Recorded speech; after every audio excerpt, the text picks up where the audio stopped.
right? That kind of thing. Well, the response to this is if ethics is evolving, what is the general drift? What's the freedom that ethics is evolving towards? And his argument is that it's the greatest good for the greatest number. And the way he would measure that is by quantity. So literally, he had what he called a hedonistic calculus. A hedon is a unit of pleasure. And so a hedonistic calculus was kind of like a scientific way of measuring how much happiness existed as a result of a particular ethical choice, as opposed to the opposite choice, right? I think of it as like when during the summer when we the kids would all want to go to the Palmer State Fair. I have to admit I enjoy certain aspects of the State Fair. My wife enjoys the quilt show, right? She wants to go and see the quilt show. My favorite thing to do is sit on the bench near that big rubber band thingy that people pay $25 a shot to get on, and it shoots them up into the air, and it starts crashing down, and they feel like they're going to die. And as you're coming, yes, have you ever been on that thingy?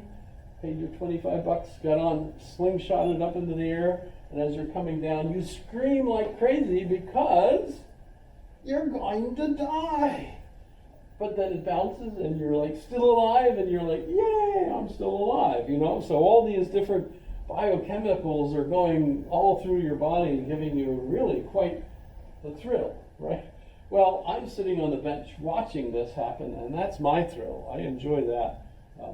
But I would actually much rather stay at home and read Hegel on a nice Saturday afternoon, and just sit there in the sunshine and read Hegel. So we have to have some kind of choosing mechanism in order to figure out, are we going to the state fair or not? And I could just, calculate, well, the kids, 4 kids all want to go to the fair, 10 hedons of pleasure for each of them if we go to the state fair. If we stay home and I read Hegel, no pleasure for any of them, because none of them like Hegel, right? My wife, 20, she gets more hedons because of her social dominance in the family, right? So, and me, I get 25 hedons if I stay home and read Hegel, but guess what? All the hedons accumulating for the kids and the wife, they all want to go, so I'm overridden. So the greatest good for the greatest number is that we go to the fair. Utility, right? My quiz question for you guys, I think I already mentioned, is how would utilitarianism apply to the COVID situation? I forget how I phrased it in the notes, but basically that's the question. How would a utilitarian deal with this? There's a problem with utility that doesn't go away even if we go to John Stuart Mill. Did I pass him by? What happened to John?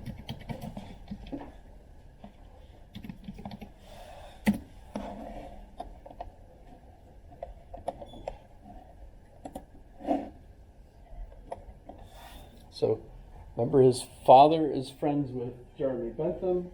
He grows up as a utilitarian. The difference between him and Jeremy Bentham, however, is that he believes that the quality of pleasure is also important. So it doesn't override quantity. You're still concerned about the quantity of pleasure. How many individuals is this going to affect and give them pleasure? And less pain, right? On the other hand, quality is an issue, and he's concerned about elitists. And by the way, so is John Rawls, who I mentioned at one point as a counterpoise to Nozick. Nozick is the conservative, John Rawls is the liberal in social contract philosophy in the United States. And when you think of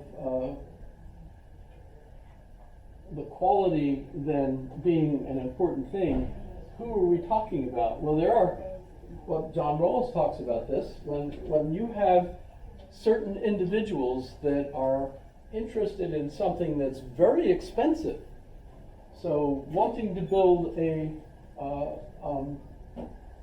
atom smasher, the Europeans built that great big device CERN, right? Partly in France and partly in Switzerland. And what the CERN Institute, well, I guess it's an institute, right, does is they have a generator that sends particles faster and faster and faster until they smash into stuff that they can set up, and then they follow the particle response as a result of those smashes, etc. This is an incredibly expensive device.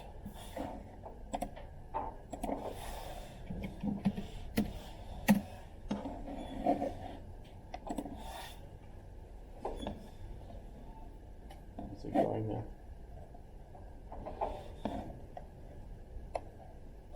So this is a very expensive device. Plus the salaries for the physicists that they hire to put in there, plus the trainees and everything. This is a very expensive thing. But guess what? It doesn't do any good for anybody. It answers these kinds of questions, which are interesting to a certain elite group of individuals, the people that work there, and a lot of the people that read the information that comes from there. And the last thing they actually succeeded in doing was discovering the Higgs boson, which they thought ought to be there. No one had found it, so they finally found it, and that the Higgs boson is apparently what gives mass to everything. Go figure. But is that any good for anything? Not yet. So far, no one has been able to make any money from this other than the people that are here. So here's an example of society spending an awful lot of money on something that isn't doing everybody else a whole lot of good.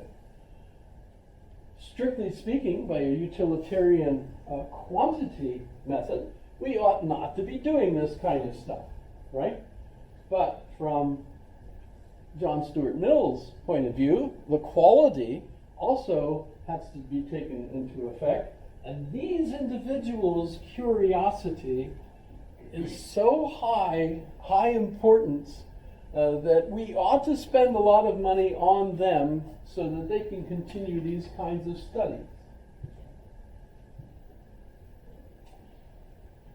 Really, I remember years ago, my wife and I used to subscribe to the opera. We would go to the opera.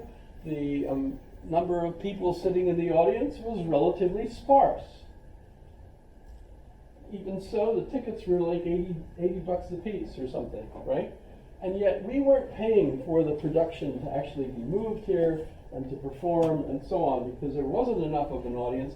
Even if the audience was completely full each night, it wouldn't have paid for the cost of bringing the opera and the cast here.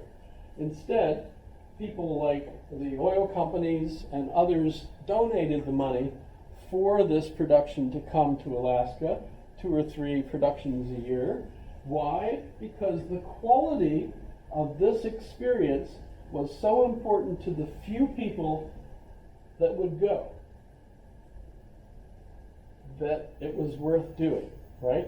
Even though that same amount of money could have been spent on making toilets all over Anchorage, so you wouldn't have people who live outside not having a place to go, right? I mean, there's all kinds of things that you could have done with that money that could have been saved if you didn't have something so expensive made for so few people, right? Quality. So it's an interesting issue. There's a famous line in Mill's book, Utilitarianism, and I'll read it just for fun, since I have my actual book here again. And he says, and he quotes this as Socrates, it is better to, well, no, actually he's not quoting Socrates. He names Socrates in it. So he says, it is better to be a human being dissatisfied than a pig satisfied. It's better to be an unhappy human than a happy pig. I don't know if you agree with that. That is a second quiz question if you're interested. Would you rather be a happy pig? Assuming you're not a happy person right now, right? So he says, it is better to be a human being dissatisfied than a pig satisfied. Better to be Socrates dissatisfied than a fool satisfied. That's kind of scary because I know I'm more closer to the fool than I am to a Socrates, right? And if the fool or the pig are of a different opinion, it is because they only know their own side of the question. The other party to the comparison knows both sides. I think of the three presidents of the universities that were being questioned in Congress over the state of their university's response to the protests against the war in Israel, the Gaza war. And all three of the university presidents responded to a question about should you allow students in your campuses to support or say things like from the river to the sea, right? Which quote, by the way, from the river to the sea is the motto of the Palestinians who want to wipe out Israel. We completely throw Israel out and replace it with the status quo ante from 1942, I suppose, right, where Israel as a state didn't exist, right? Should you allow students on your campus to say that? Yes or no? Was the question. And all three of the presidents said it depends on the context. Well, they should be allowed to say it. They should be allowed to say whatever they want. I mean, well, they were right. They were right the from... last time Israel was a state prior to 1942 was what, like 700 BCE when you had the Judah and the state of Israel? So, I mean, like, states come and states go. It happens all the time. And the Romans came and they went. I mean, you can say whatever you want about the Romans. Nobody's going to be upset about it. But, I mean, Israel, Palestine is a different story, I guess. That doesn't change my mind that you should be able to say whatever you want about it. Well, I would argue that all three of those presidents were correct in saying it depends on the context. Because meaning, as we understand it today, only means within a context. So a word, you might look it up in the OED, the Oxford English Dictionary, and see all the possible meanings that the word has, depending on the different contexts. But you really have to look at the context where a word was used in order to see what could possibly be the meaning of this word, right? So they were right in a elite understanding of our contemporary, social understanding of how truth works, right? But that was not the right context for them to use that context, obviously, because the person who was saying yes or no didn't understand the importance of context and really wanted them to say no. And since they didn't, the media basically stomped on them, and of course, 2 out of 3 quit? Or did all 3 quit? All 3 quit? Yes, quit, essentially. This is exactly they understood the situation. They couldn't take the congressperson to school. Say, Madam Congressman, in order for a word to mean, that just would not have worked in that context. Really, you'd be making fun of the lack of knowledge of the person who's asking that question and framing that situation. And when you think about it, gosh, society didn't react very well to them at all. Why? Well, among the members of you know, that chattering class, so to speak, which, by the way, welcome to that class. You're all now members of that society, thanks to me, actually sharing my ideas and the history of ideas with you, because theoretically, you should all be in that same group that understands, as you do, that in, you know, the context of whenever a statement like that is made determines what's being said there, or whether